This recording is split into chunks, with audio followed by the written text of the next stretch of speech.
Meus irmãos, a paz do Senhor. Amém. Estou feliz por estar aqui nesta noite, poder rever meus amigos, o pastor Ezequiel, também o pastor Deaci, e a irmã Eliasi e a irmã Denise, e conhecer o pastor Samuel e os demais irmãos. Aproveitar que vocês estão em pé, abra sua Bíblia na segunda epístola de Paulo a Timóteo, no capítulo 2.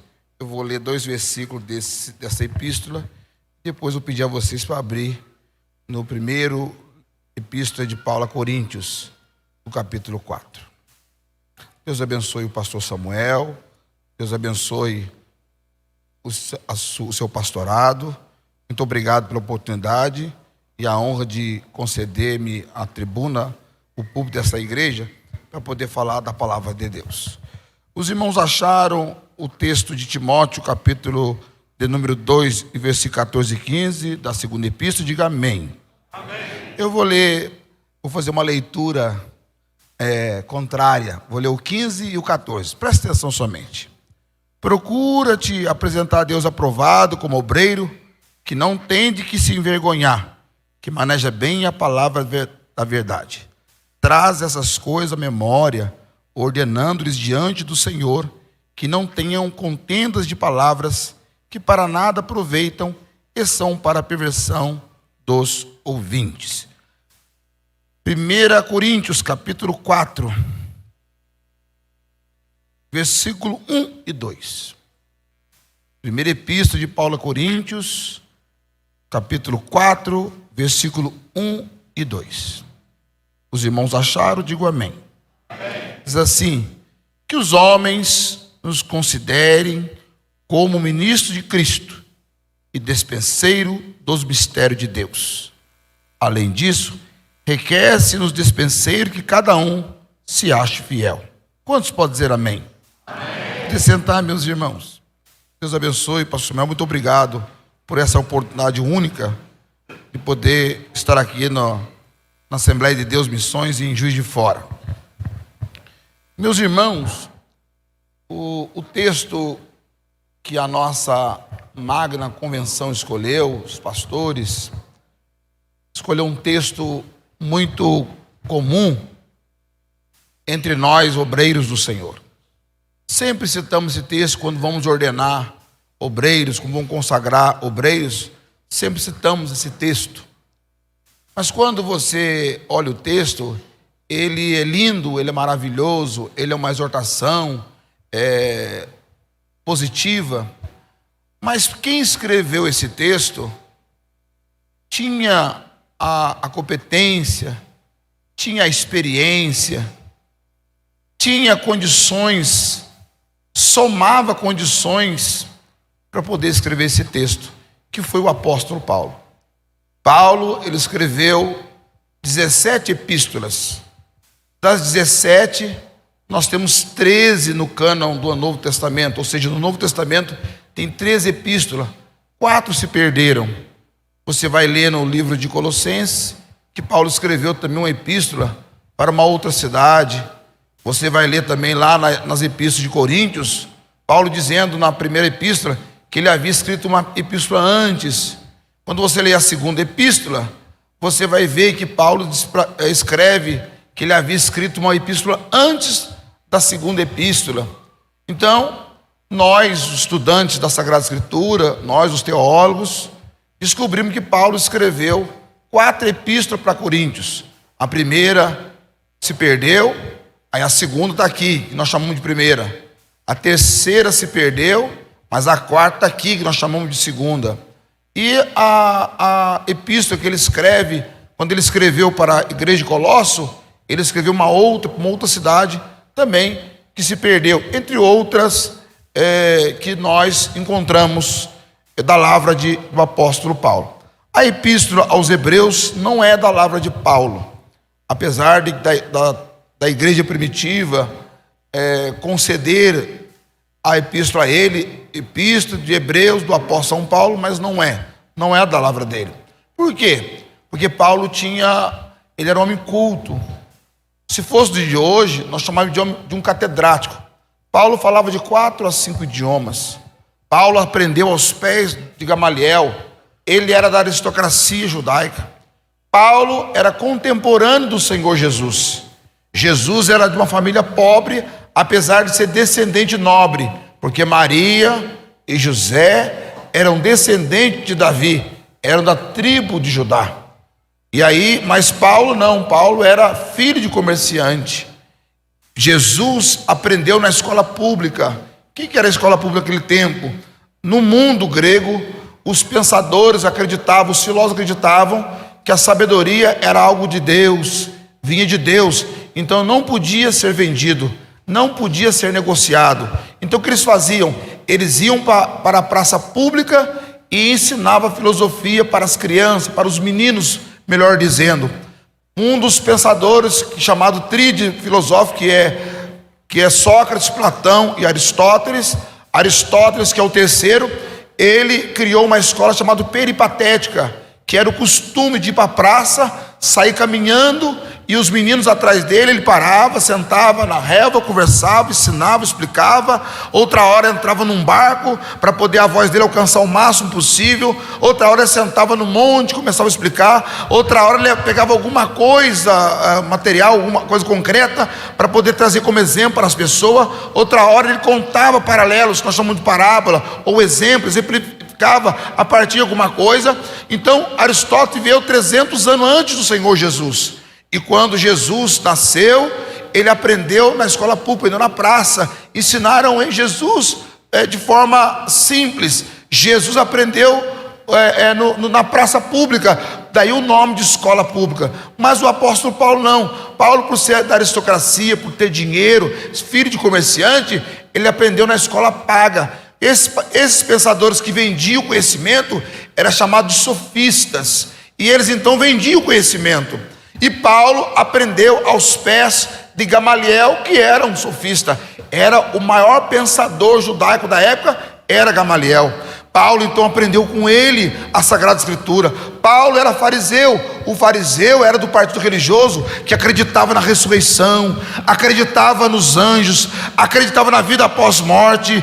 Os fariseus esse partido foi criado para resgatar, porque Israel estava perdendo a língua, estava perdendo os costumes, as tradições, porque no período asmoniano, que começa no ano 168 e vai até 68, 100 anos de governo asmoniano, eles começam a perder, porque os gregos invadem a Judá, ensinam o grego e eles começam a perder então o hebraico. Os fariseus então começam a resgatar a escola, na sinagoga, ensinar o hebraico, ensinar as tradições judaicas. E o apóstolo Paulo então, ele foi ensinado as tradições. Ele era fariseu, ele conhecia a Sagrada Escritura, ele sabia de cor salteado, ele falava o grego homérico, que era a língua mais polida da época. Todo mundo falava o grego, o popular, que é o koiné, que era 1000 palavras somente. Aprendia 1000 palavras, pronto, usava mais, que é o grego popular. Mas Paulo não falava o grego homérico, o grego do poema, o grego do grande Homero. Por quê? Porque Paulo era um homem culto.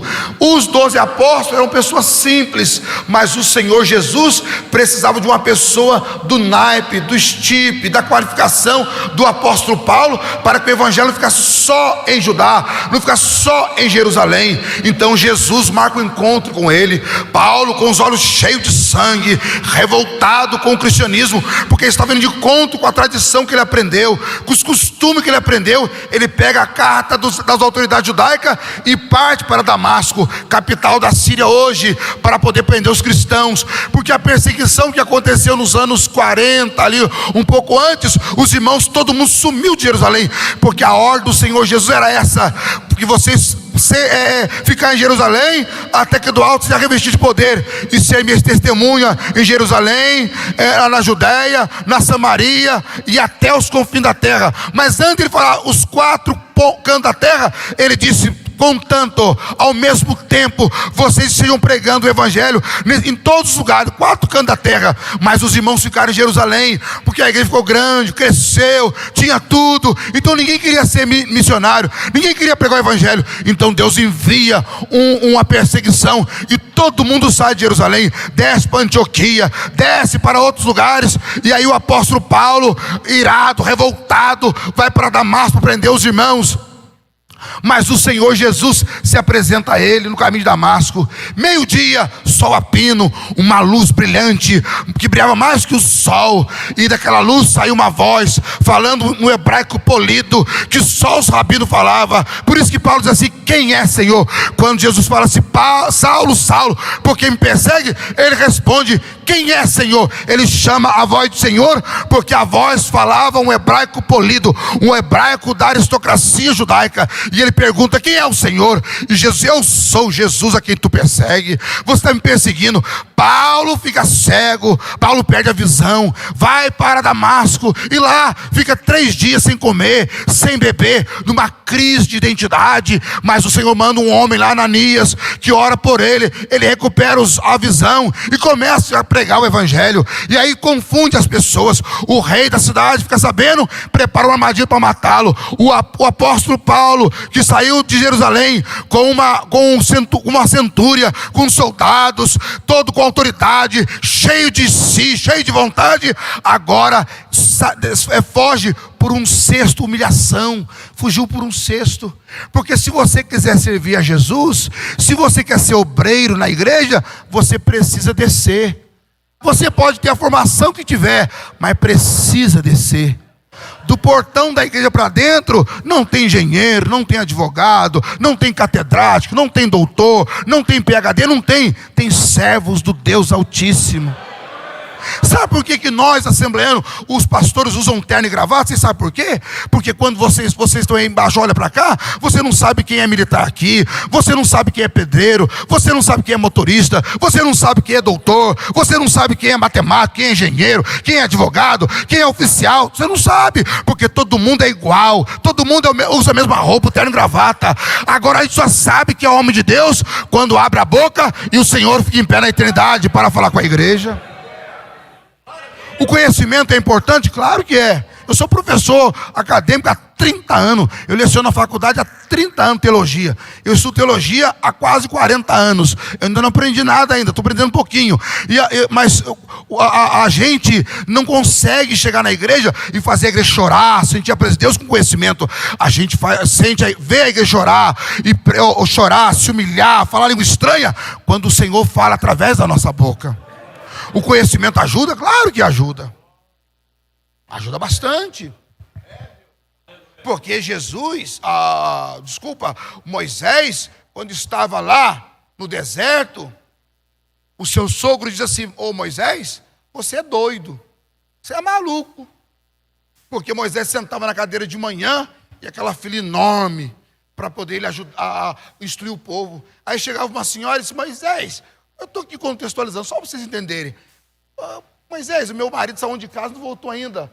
Tenha paciência, ele deve ter conseguido alguma coisa, está dormindo na casa de alguém, se perdeu a hora. Fica tranquilo, ele vai chegar. Moisés, meu filho nasceu com uma dor de barriga, o que eu faço? Então era coisa simples. E aí o seu sogro disse para ele assim: olha, você é doido, Jétro. Você tem que escolher entre o povo, primeira qualidade, capaz. Capaz. O que é uma pessoa capaz? Uma pessoa preparada, uma pessoa que tem conhecimento, uma pessoa que está pronta para aquele trabalho. Segunda qualidade, está lá na Bíblia, viu? Lá em Êxodo, pode ler lá. Segunda qualidade, temente a Deus. Eu entrei em questionamento com o Espírito Santo, por que não primeira qualidade, o temente a Deus? Porque todos nós que estamos aqui somos temente a Deus, mas capaz não é todos. Não é todos. Terceira qualidade, de verdade. O que é um homem de verdade? Um homem que só tem uma palavra. Obreiro que fala aqui no púlpito e vive na sua casa. Obreiro que fala aqui no púlpito e vive dentro do ônibus. Obreiro que fala aqui no púlpito e vive lá no trabalho, lá na sua casa, lá na rua, lá no avião. Aonde ele passa, é a mesma pessoa, de verdade. Só tem uma palavra. E quarta qualidade, que aborreça a avareza, que não é preso nas coisas materiais. O pastor Samuel chama você para dirigir a congregação, você pergunta: quanto que eu vou ganhar? Não, você tem que olhar o reino de Deus. Se você amar o reino de Deus e a sua justiça, o Senhor vai cuidar de você. Louvado seja o nome do Senhor. Louvado seja o nome do Senhor. O pastor Ezequiel foi embora para ter fé. Lá não tem colégio militar, mas os seus meninos passaram na academia mais difícil da América Latina, na academia, a primeira academia militar da América Latina. Os 2 filhos dele passaram, e ele passou 2 anos. Ou seja, na hora dos meninos prepararem para passar na academia, foi lá para o Amazonas, lá para aquele buraco lá. Não sei se você conhece, ter fé, mas eu conheço, é um buraco aonde o Judas perdeu a unha, porque a meia e o topão do dedo ele perdeu antes. Você perdeu a unha lá, um lugar difícil, mas lá. Mas o pastor Ezequiel não ficou lá lamentando, não está não. O pastor Ezequiel pegou o barco e foi evangelizar, foi pregar o evangelho. Enquanto a Denise cuidou dos meninos, ele estava cuidando do reino de Deus. O que aconteceu? O Senhor desceu à terra e cuidou dos seus filhos. Porque quando nós cuidamos do reino de Deus, da sua obra aqui na terra, o Senhor cuida da nossa casa, cuida dos nossos filhos, cuida da nossa família, cuida do nosso emprego. Não deixa faltar nada, porque Ele é poderoso, Ele é Senhor nos céus e na terra.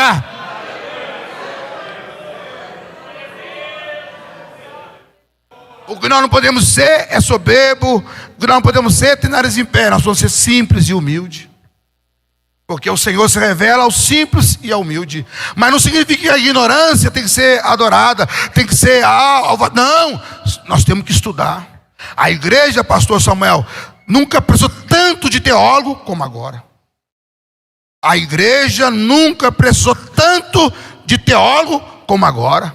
Estudar a Bíblia, a palavra de Deus, estudar teologia, vir para a escola dominical, apertar o professor, aquele professor preguiçoso que nem lê a revista e chega aqui, abre a lição e fala: vamos ver, sabe que a semana eu viajei e eu fui dizer aonde, não deu nem para abrir a lição, mas o que Deus tem para nós? Não tem nada, porque você não leu ela.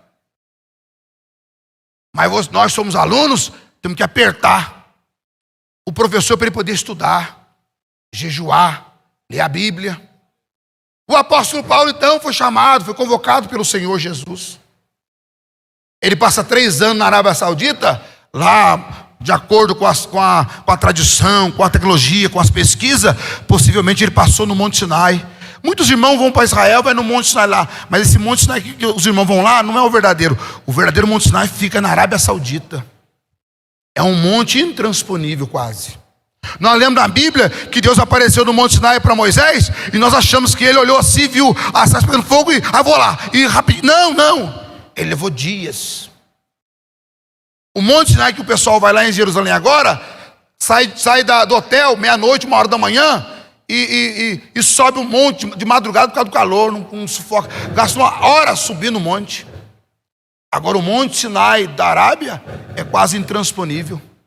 Eu tive a oportunidade de dar aula no Japão, e quando eu voltei de lá, sentou comigo um oficial da Força Aérea, um brigadeiro, que tinha ido a um curso num país próximo do Japão, e ele estava voltando para o Brasil.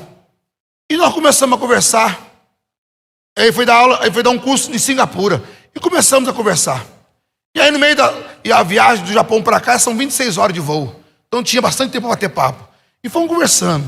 E lá, por altas horas, ele revelou que ele era católico carismático. Católico que crê no batismo do Espírito Santo, crê na palavra de Deus, tem uma vida de devoção, uma vida de contemplação.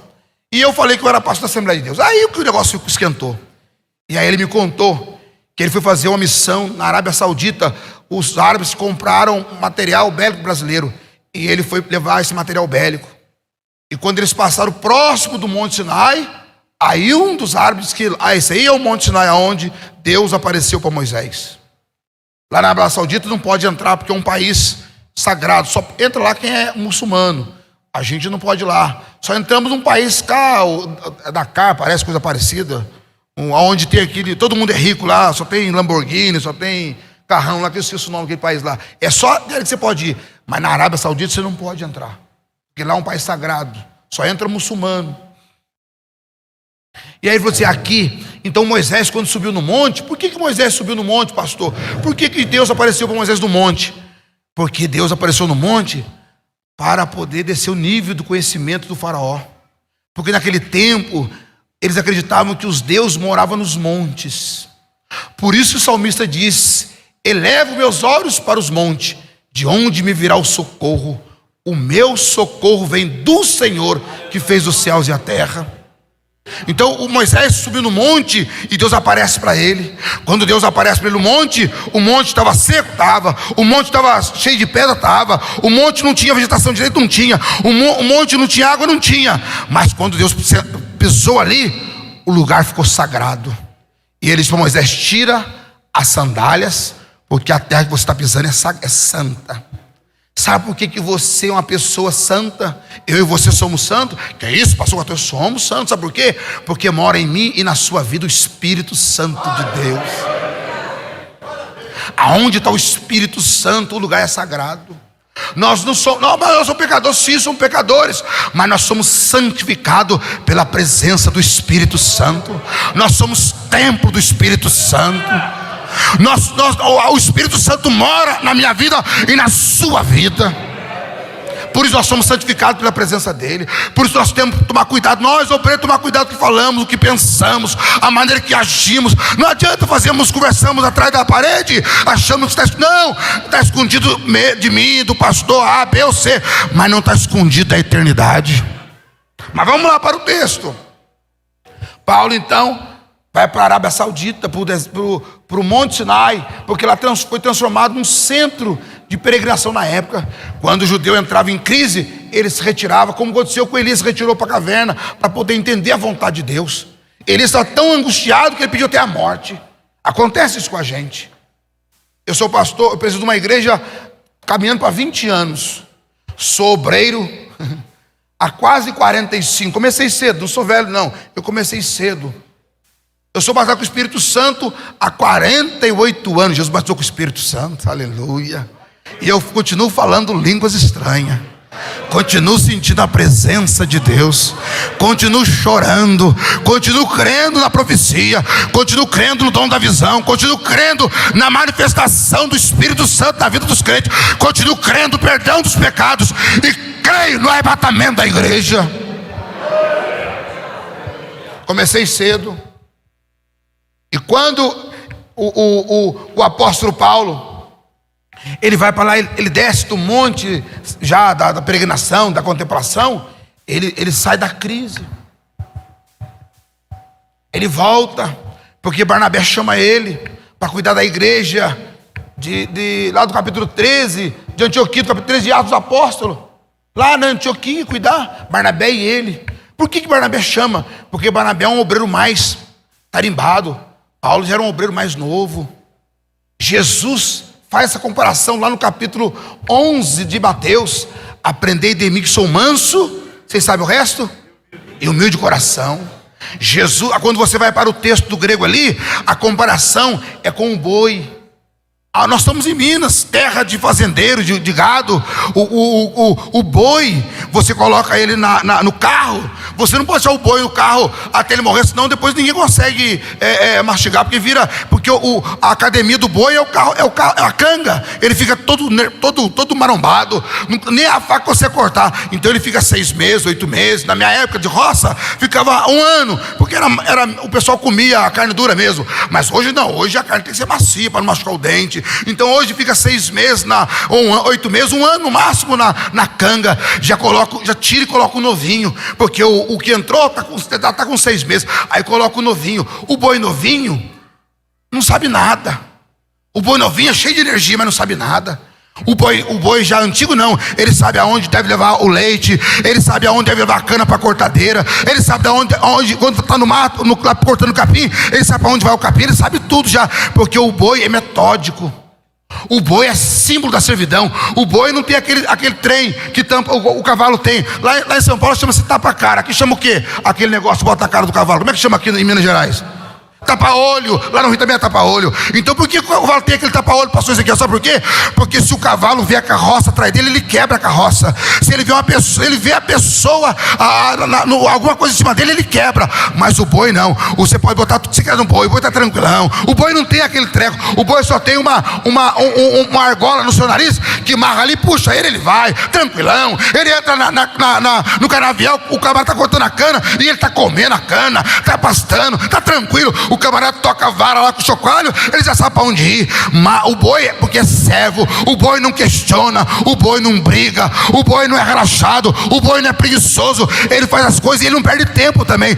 A Bíblia diz assim que o obreiro é digno do seu salário. O primeiro que come é o boi que debulha o trigo. Então nós precisamos o primeiro a receber. Eu estou aqui, primeiro eu recebo, para depois vocês receberem, porque eu estou no lugar de um servo. O Senhor me usa como um vaso, eu sou o primeiro a receber. Você pega um vaso de barro, coloca água nele, ele primeiro puxa a água para depois servir você. Sempre nós recebemos primeiro. Obreiro aprovado primeiro recebe do céu, para depois passar para frente.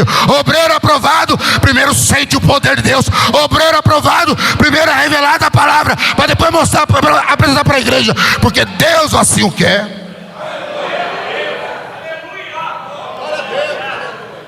Barnabé era o velho e Paulo era o novinho. E Paulo e Barnabé foi para Antioquia. E Deus falou para ele assim, ó: aparte para mim. Depois da igreja ter orado, depois da igreja ter jejuado, o Espírito falou assim: aparte para mim Barnabé e Saulo. Mas se você ler o primeiro versículo, está dizendo lá a qualificação dos obreiros. Havia em Antioquia profetas e doutores. Quem são os doutores da Sagrada Escritura? É o teólogo, é aquele que conhece bem a Escritura. Pastor, sabia tudo? Não, porque o Novo Testamento não existia ainda. Ele conhecia bem o Antigo Testamento. O apóstolo Paulo vai basear suas mensagens, as suas pregações no Antigo Testamento, porque o Novo ainda não existia. O Novo só vai existir no 5º século da igreja cristã. Apesar de ter escrito em pouco mais de 40 anos, mas ele só é canonizado, só torna a Escritura Sagrada no 5º século. Quando os bispos da igreja cristã se reúnem, tentaram aprovar no século II, mas não conseguiram. E aí na segunda reunião, já quase no 5º século, aí eu consegui aprovar os 27 livros do Novo Testamento, por tradição. O que é tradição, pastor? Por costume. Você tem um costume na sua casa que passa de pai para filho, vira lei, vira regra. Porque o evangelho, o cristianismo, não é de letras. O cristianismo é de experiência, é de tradição. O que é isso, pastor Guatura? Quantos irmãos são batizados com o Espírito Santo aqui? Diga amém. Amém. Tem uma receita de bolo para isso, pastor Samuel? Tem uma receita de bolo. Ó, como é que eu quero batizar com o Espírito Santo? Não, faz assim, assim. Não tem? Tem. Não tem. Eu tinha um pouco mais de 11 anos. A minha irmã brigou comigo na porta, me chamou a atenção. Brigou não, me chamou a atenção. E eu fiquei aborrecido com ela. Falei assim, hoje é o último de vir na igreja, não vou mais, não vou vir mais na igreja. E aí veio a irmã Eva Clemente e falou, deixa para lá o Luizinho, porque meu avô chama Luiz, então eu sou o Luizinho. Deixa para lá, Luizinho, vem, entra para o culto. E eu entrei azedo, aborrecido. Não quis sentar nem no grupo das crianças. Sentei perto do meu tio, que era um bananeiro, 17 anos, tinha voltado para Jesus e não tinha se batizado com o Espírito Santo ainda. Frio. Sentei do lado dele. Maior bananeira. Você sabe o que é bananeira? Não pega fogo. Bananeira se joga na fornalha assim, ó. Do jeito que você joga ela, você tira inteirinha. Ela não pega fogo de maneira. Meu tio era uma bananeira, não pegava fogo. A igreja toda batizada com o Espírito Santo, menos meu tio. Lá na igreja de Lorena tinha uma meia dúzia que era bananeira. Mas não batizava de jeito maneira para o irmão Samuel. E aí, eu sentei do lado do bananeiro do meu tio, que era o tesoureiro da igreja. Nada contra tesoureira não, viu, meus irmãos? Meu tio era bananeiro porque era bananeira mesmo. Nada a ver com tesouraria não, tá? E eu sentei do lado dele. E aí o pastor Samuel, seu xará, que era o meu pastor, que me apresentou com um trem meio de vida, tomado pelo Espírito Santo, numa segunda-feira, porque mês de janeiro era oração na nossa igreja, o mês de janeiro todo, 31 dias. E o irmão Samuel, quando pegou a mensagem para pregar, ele pregou uns 10 minutos e, tomado por Deus, falou assim: os irmãos que sentiram alguma coisa, vem aqui na frente, que Jesus vai bater com o Espírito Santo. E os irmãos levantaram e foram, e eu comecei a ir em todo mundo, aí eu fui também. Só que aqui na frente já estava tomado já, não tinha espaço para mim. Aí eu sentei, pastor Samuel, eu dobrei o joelho no pé da escada. E o pastor Samuel desceu. Quando eu vi o senhor me faz lembrá-lo. Ele desceu e ele escorou a mão, em vez de escorar no corrimão da escada, que era 3 degraus, mas tinha um corrimãozinho. Em vez de ele escorar a mão, segurar no corrimão da escada, ele segurou na minha cabeça. Quando ele colocou a mão na minha cabeça, parece que abriu uma cachoeira no céu e desceu sobre mim. E eu comecei a falar língua estranha. Oh, aleluia. Mas você não tinha se aborrecido da sua irmã lá fora? Tinha. Mas eu abri uma brechinha na janela, o sol entrou. Aleluia. É assim o Espírito Santo. O meu tio ficou aborrecido porque ele não foi batizado. Ficou dizendo que não era batismo, que era emoção. O pastor Samuel tem que chamar a atenção dele, repreendê-lo. Você para com isso. Porque naquela noite Jesus batizou 3 com o Espírito Santo. Na segunda noite Jesus batizou 27. Porque Jesus é assim. Quando ele abre, ele já escancara no outro dia. Ele abre a janela, daqui a pouco ele escancara tudo. Batizou 27. Naquele mês Jesus batizou mais de 400 irmãos com o Espírito Santo. E o meu tio Nath recebeu com o Espírito Santo. Mas depois de uns meses depois, Jesus teve misericórdia dele e Jesus batizou ele com o Espírito Santo. Hoje ele está com 80 anos, coisa parecida, um pouquinho mais. É o irmão caçula do meu pai, é o penúltimo irmão do meu pai. É o único que está vivo, morreu todo mundo, só ele está vivo. Mas Jesus quebrou o galho dele, batizou ele com o Espírito Santo. E ele está batizado com o Espírito Santo hoje. Glória a Jesus. Mas eu fui batizado com o Espírito Santo aquele dia. Porque não tem uma receita de bolo, não tem. A fé cristã, ela não tem uma regra que você... Não tem. Porque o Senhor Jesus olha para você, não para a sua cara, Ele olha para o seu coração. E aí você fala assim: pastor Arthur, peraí, tá uma coisa... Não, eu vou fazer uma comparação simples. Você coloca blackout aqui nessa janela e o sol bate ali fora, mas o blackout está segurando o sol. Vocês estão entendendo? Digo amém. Então o sol está batendo, mas aqui está escuro. O sol está lá fora, mas aqui está escurão. Mas aí o pastor que vem e liga o ventilador. O ventilador, quando bate no blackout, que recua um pouquinho só, o sol entra ou ele fica lá fora? Ele entra. Abriu a brechinha, ele entra. O sol não faz bico doce. Não vai entrar não, porque você não quer. Não. Abriu, ele entra. Assim é o Espírito Santo. É só você abrir a brechinha que ele entra.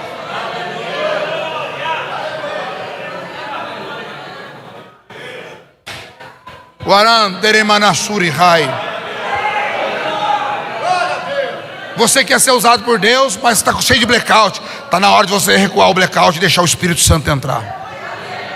Está na hora de você se dispor ao Espírito Santo para Ele te usar.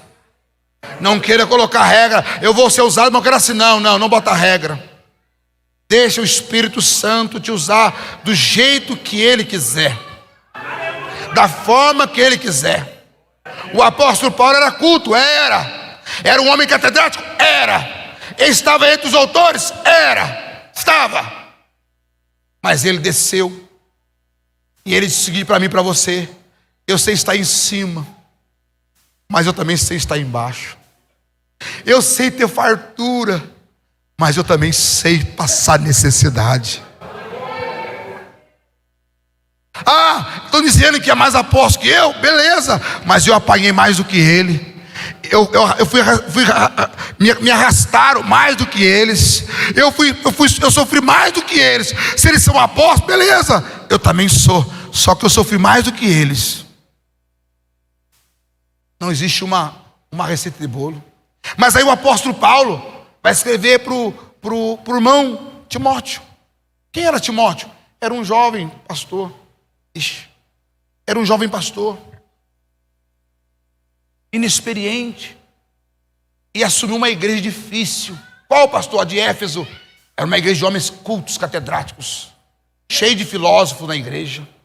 Porque a epístola de Efésio é a mais difícil, é a mais filosófica. E aí o Timóteo assumiu a igreja e ficou com medo, ficou recuado. Paulo então escreve para ele não recuar. A primeira ele escreve em 63. Paulo estava solto, mas quando em 64 ele escreve a epístola, já estava preso. Preso, e a sua condenação já estava sendo formada. Ele estava com medo. Medo do quê? De ser condenado à morte de cruz, que é uma morte sofrida.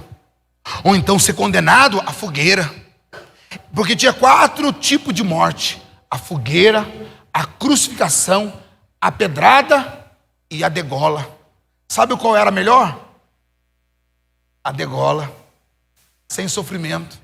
Colocava o pescoção ali no toco de madeira, vinha o carrasco com o peso do machado, já separava a cabeça do corpo, o corpo caía de um lado, já os olhos, acabou. Não tinha sofrimento. O único sofrimento é porque o carrasco estava desse lado aqui e a pessoa era colocada olhando para o carrasco. Então a pessoa via o machado descendo no pescoço. Esse era o sofrimento.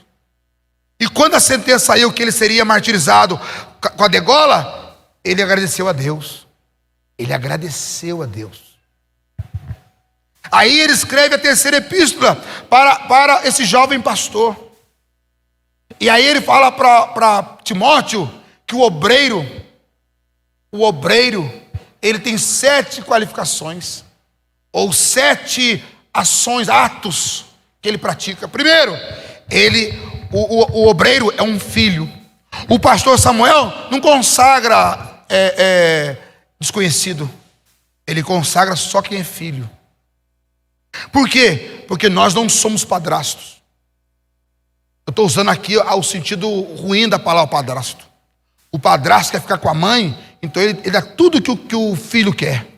Tudo que o filho da mãe quer, da esposa quer. Ele dá, e quem quer que o rapaz se perca logo, vai embora para deixar a esposa só para ele. Nós, pastores, não somos padrastos, nós somos pais. O pai, quando corrige o filho, não quer nada em troca.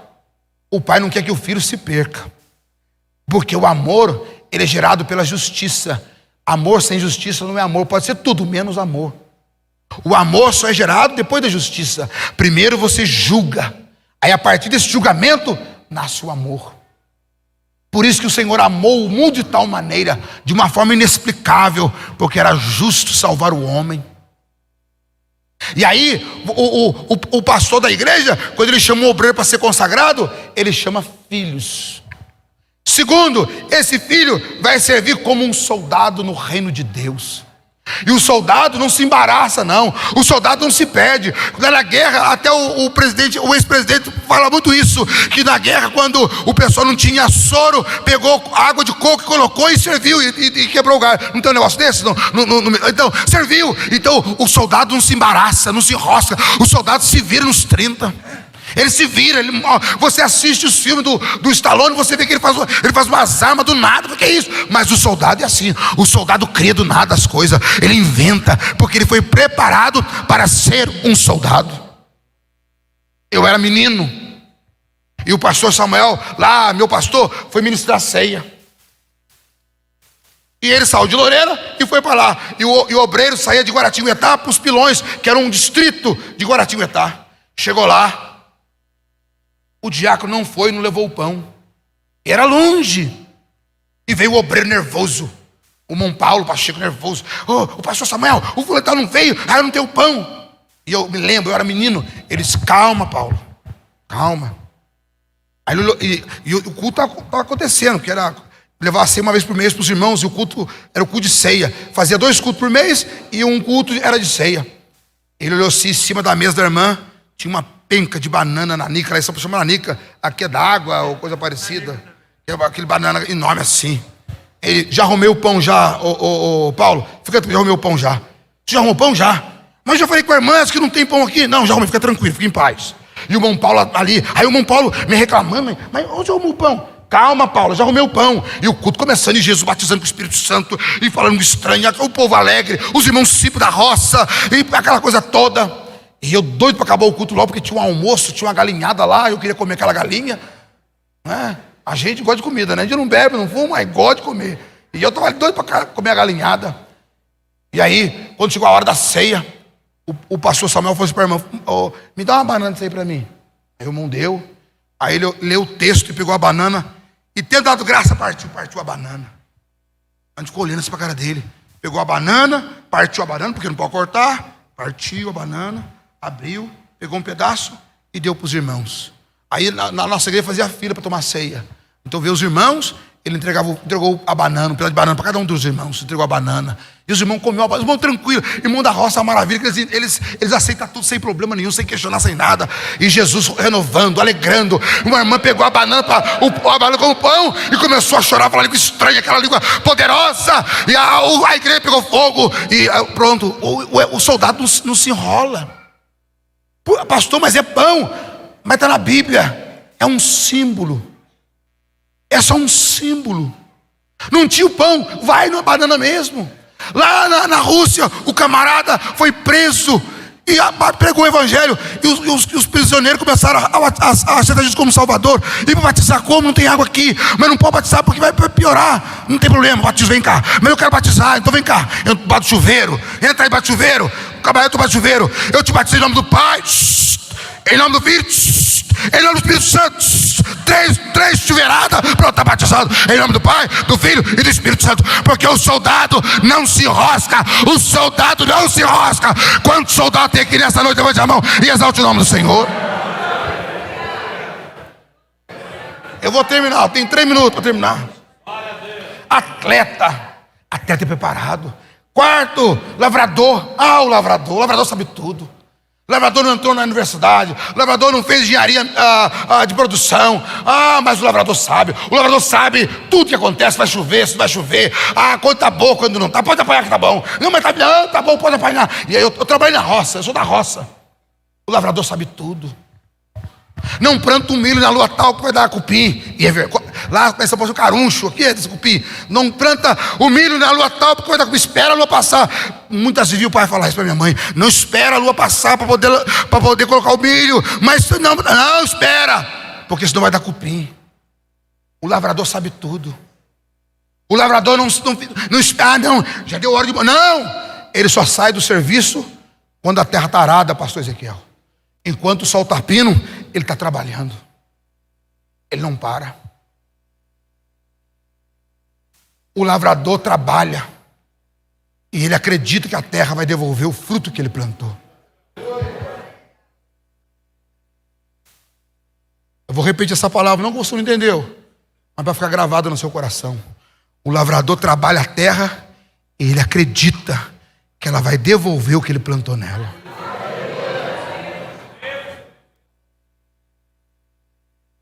Quinto, como trabalhador. O obreiro é trabalhador. O trabalhador tem horário para pegar e tem horário para sair. O trabalhador tem tarefas. O trabalhador tem missões para cumprir. O trabalhador vai para a empresa sabendo o que ele vai fazer. Ele não vai lá, o que eu vou fazer hoje? Não, ele sabe o que vai fazer. O trabalhador sabe o que vai fazer. Ele sabe. Ele sabe o que tem que fazer. Sexto, o trabalhador o obreiro é como um utensílio. Eu era muito pobre, pastor Samuel. E eram 12 filhos. E então em casa, a prataria era guardada na cristaleira e ficava na sala. Os visitantes chegaram e sabiam que em casa tinha prataria. Mas no dia a dia, o meu pai fazia canequinha de tomate elefante, de ervilha. Vocês sabem disso? É. Então, de acordo com o tamanho, porque em casa era 12, eu era o caçula. Então a minha canequinha era de tomate elefante, que era pequenininha. Aí o Paulo, que era mais velho que eu, ele é mais velho, uns 10 anos que eu. Então ele tinha uma caneca de ervilha, aquela de maiorzinha, Simão Samuel. Aí os irmãos mais velhos já tinham a caneca da lata de pêssego, sabe? De acordo com o tamanho, era o tamanho da caneca que ganhava. A canequinha, a gente tomava água,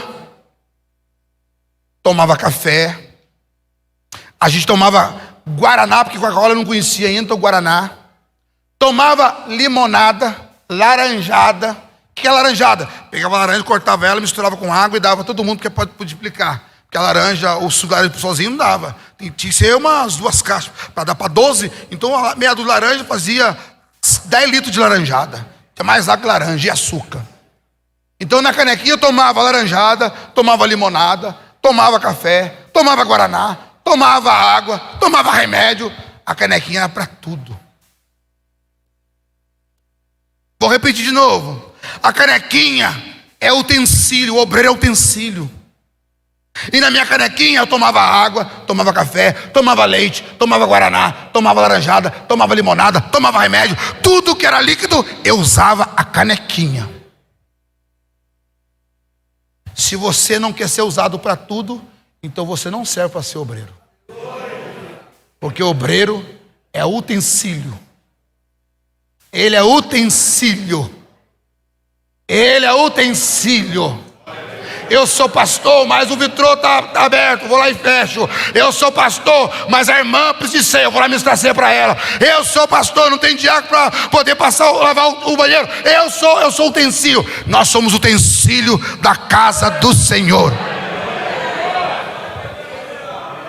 E último, o obreiro é o escravo. Por isso que Paulo disse que os homens do grego é o estranho. Os homens vejam que eu e você somos bons ministros. Bons. A nossa tradução não traz isso, mas tem uma tradução que fala bons. Porque tem uns ruins, os bons. Ministro, a palavra ministro do grego é diácono, servo. E servo é a palavra bonita de escravo. Que os homens nos vejam como bons escravos de Cristo. Mas só que o escravo tem hierarquia. Ele pode chegar a ser amigo do fazendeiro. E aí ele dá o nome de dispenseiro. O escravo amigo do fazendeiro, ele recebe a chave da dispensa.